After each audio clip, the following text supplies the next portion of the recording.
Mobile आणि मुलं silent वर ठेवावी. ज्यांना कळलं त्यांनी आता हसा, नाही कळलं त्यांनी उद्या हसा. कारण बऱ्याच जणांना सवय असते सर विनोद इथं ऐकायचा आणि आंघोळ करताना आठवल्यावर बाथरूम मध्ये हसायचं. खरा जगण्यातला आनंद आम्ही हरवून गेलो. आज अवस्था अशी आहे सर, आज 50 लाखाचा बंगला बांधला. किती? 50 लाखाचा. त्यामध्ये एवढी मोठी बेडरूम बांधली की अर्ध लिंगणूर झोपल, अर्ध लिंगणूर झोपल एवढी मोठी बेडरूम आहे.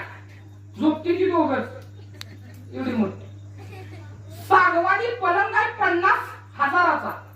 त्याच्या 25,000ची फोमची गादी आहे. बसलं की माणूस अर्धा फूट खाली जातो.